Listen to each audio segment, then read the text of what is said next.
Well, if one thing was emphasized tonight here at Owen Field, it is that these Sooners are indeed hard to kill. Parker Thune, Brandon Drum here from Gaylord Family Oklahoma Memorial Stadium, wrapping up an ugly 17-13 Oklahoma win over LSU. Not pretty by any stretch of the imagination. Feels like we've said that a lot lately, but also what do we keep saying? Oklahoma won the football game. And that was true once again today. They erased a fourth quarter deficit. John Mateer led his second game-winning drive of the season, of course, did so earlier this year against Auburn. And lo and behold, Brandon Drum, the Sooners are going to the college football playoff. Crazy. After Texas, nobody thought that this would happen. And then they had essentially a round robin for the last four games, just kind of an entry level to the playoffs. I asked Brent Venables about that in the post-game presser, and and Grayson Halton and Owen Heineke, and they all said, yes, this prepares them for essentially the stresses of what is win or go home type of scenario, because they have been in that situation since they lost to Ole Miss. So, and I thought that was crazy. Brent Venables talked about after the Ole Miss game, somebody that is the most situation, talking about the what ifs, the could haves, all that in the future. And right after the Ole Miss game, for the whole team, he puts it up on the graph that ESPN had up, where Oklahoma had a 92% chance to go to the playoffs if they won their last four ball games, just to make sure that they knew they still had something to fight for. And here we are, 4 games later, with the potential of them hosting, even though we'll see how that works out. Ugly wins might catch up with them eventually. We'll see. As far as seeding goes, yes, that will no doubt be taken into consideration by the committee, but they're in the field. And as Brent Venables said after the game, wherever they tell us to play, we'll show up. Yep. And that's the mentality that exists on this Oklahoma roster. And it's easy to see that especially when you're mindful of the fact that they are undefeated in true road games this year, have won in places such as Neyland Stadium and Bryant-Denny Stadium. It's really not going to matter to this team whether they're playing at home or not. But as we break down this game, Brandon, got to start with the play of John Mateer. He threw for 318 yards. You probably wouldn't have guessed that if you watched all 60 minutes of football that were played today at Owen Field. And you walked away with the impression that it was a rocky day for John Mateer, and it absolutely was. He threw 3 interceptions. There were plenty of fans on the message boards, on social media, that were ready to deploy Michael Hawkins. Yeah, they were. And they were ready to sit John Mateer down for good. But credit to 10, he battled back. He did not get down on himself. And he threw 2 late touchdown passes, one to Deion Burks, one to Isaiah Satania, in order to help Oklahoma forge past LSU and win this football game. It was a day where they didn't have to do much offensively, which is fortunate because they didn't do much. But John Mateer was able to erase what was largely a lackluster performance with a killer fourth quarter. We sit here and we say they didn't do much offensively, but you look at the numbers, and on the scoreboard, they did not.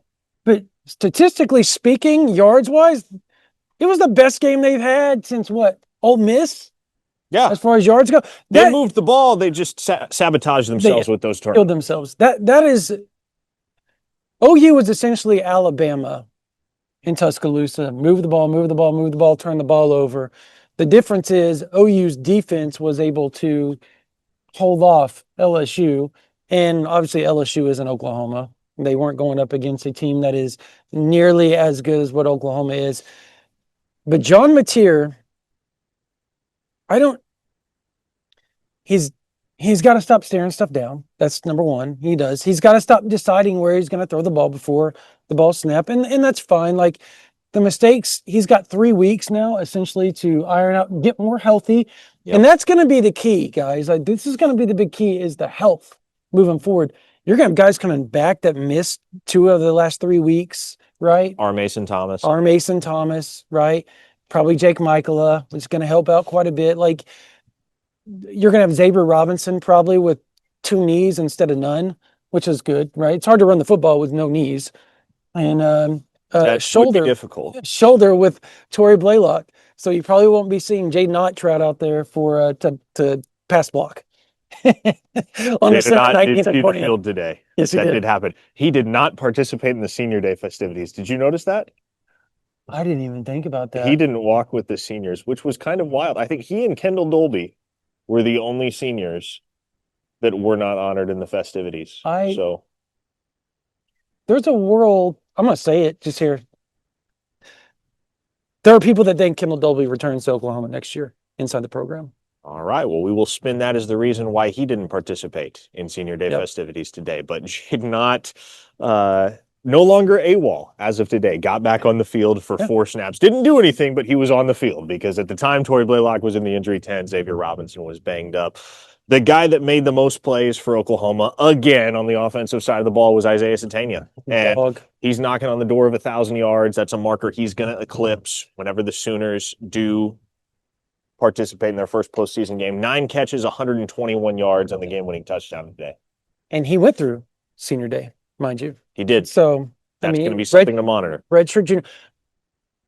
Don't fret too much because Kip Lewis did as well. Like these are guys that people expect to I'll return. tell you, man.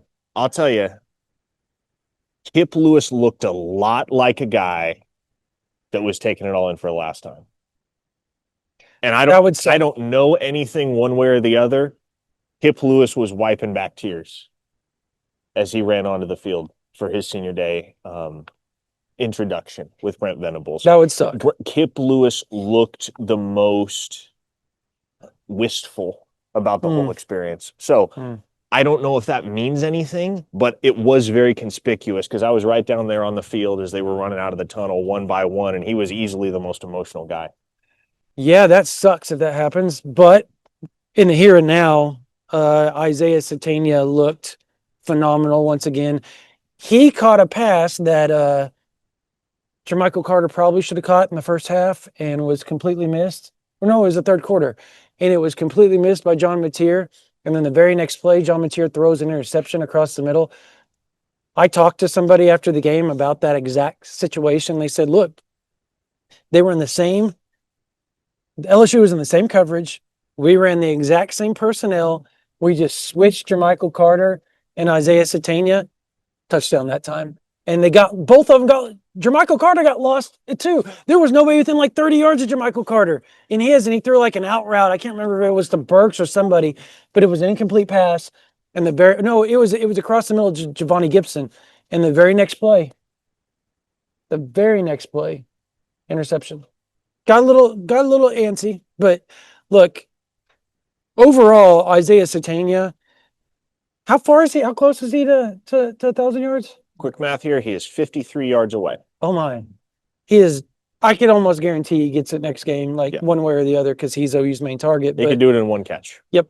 I mean, that's impressive. He has had one hell of a year. And once again, he was the biggest player for Oklahoma on the offense and a guy that Oklahoma needed. He made the big punt return that set Oklahoma up to begin with, and then later on, I don't know where Oklahoma is right now without Isaiah Satania.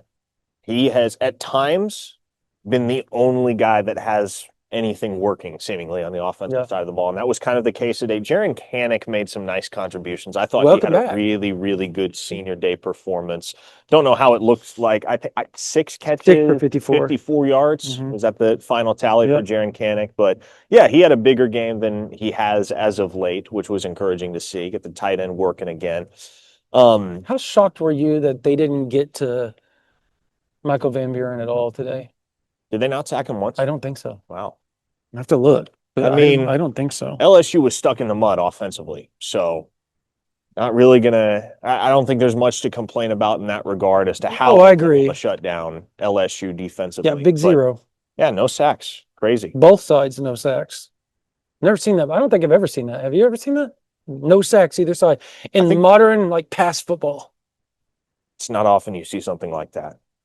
I would venture to guess that's the first time that's happened for Oklahoma this year, but they only allowed 13 points. Yep. And 2 of LSU's 3 scoring drives started in plus territory. Yep. So there was a really questionable decision by Brent Venables and the staff to go forward in minus territory there. Yeah. In the first quarter, I do believe.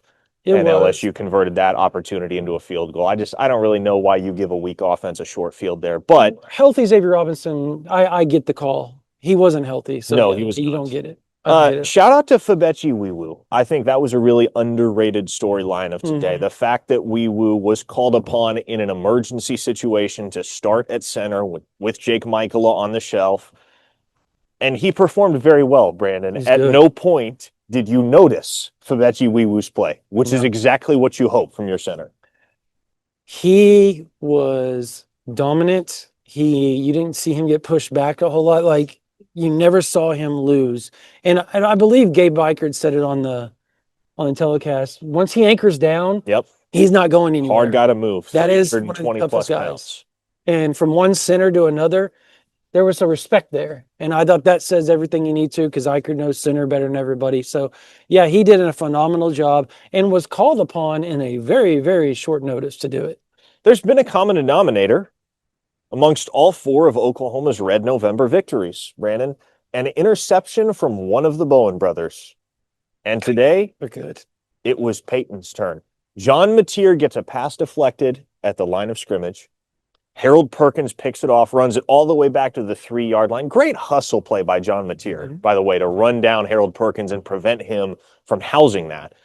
The very next play, it's 1st and goal at the 3-yard line for LSU. Michael Van Buren rolls out, looks for Bauer Sharp in the corner of the end zone, and there is Peyton Bowen leaping up to snag a very athletic interception to immediately kill the Tigers' drive and give the Sooners the football back. He had a pick against Tennessee. Eli had a pick 6 against Alabama, and then another interception last week against Missouri. Yep. It was Peyton's turn again today. And then, of course, he made almost inarguably the biggest defensive play circumstantially of the entire game, batting down Van Buren's pass on 4th and 2 to officially pound the final nail in the coffin on LSU's final offensive drive. So Peyton Bowen and the Bowen brothers, Eli, they're awesome. I, there could be, if they come back next, when I think both are going to come back right now, that's kind of the thought. And they have the season we think they're going to have next year. The way people talk about the Selman mama, they might be talking about Amy Bowen, Bowen's mom, later on down in the lures of Oklahoma for what they've done. Mama Bowen's got a lot to be proud of. Yes, she does. Yes, she does. But yeah, Peyton is insanely athletic. The play at the very end, I think, is probably the biggest play of OU's season, just because of, like you said, circumstantially, everything that meant 4th down, you stop them, and you get to just take a knee and win the ball game, and that's what happened. I was talking to somebody after the game, and they said they worked on that play. They knew that's what, and Brent Venables got up and said they were in exact coverage, everything, so it totally tracks. Talked to somebody on the field right after the game, they said, they told him over and over and over, you need to not slow down on that blitz and attack the outside shoulder of the quarterback. Stop slowing down. And he would get beat during practice. Kind of like Torrance Marshall against Texas A&M, where he kept screwing up that play, and then during the game he did it right. Same thing happened here. He did it exactly like he was supposed to do, and he batted the ball down. Game over. OU's going to the playoffs. Pretty cool story. Pretty cool story. What a day, what a season for Oklahoma. Look, far from perfect. They're going to have to play better offensively. John Mateer is going to have to play better if Oklahoma wants to seriously contend for a championship. Mm-hmm. But they got a seat at the table. They're on the dance floor, as it were. And ultimately, this team is probably going to go as far as John Mateer takes them. Yes. If he plays well, they can beat anybody in the country. If he doesn't play well, they're going to struggle to forge past some of the top teams in college football. It can be done, but you're not necessarily comfortable with it, if that is the recipe. So Mateer is going to be under the greatest of scrutiny moving forward as Oklahoma tries to piece together a championship push here in 2025, potentially on into 2026. Yeah, January of 26, that is. I like OU's odds with BV getting 3 weeks to prepare for anybody. Yep. Anybody. You like that. So we'll see. It's going to be really, really fun. I'm ready for it. I hope you all are as well. I think that should do it, right? That should do it, folks. 50%. We are going to go get out of the colds. And if you're not subscribed to OUinsider.com, now's a great time to do so. Black Friday sale, 50% off. 50% off.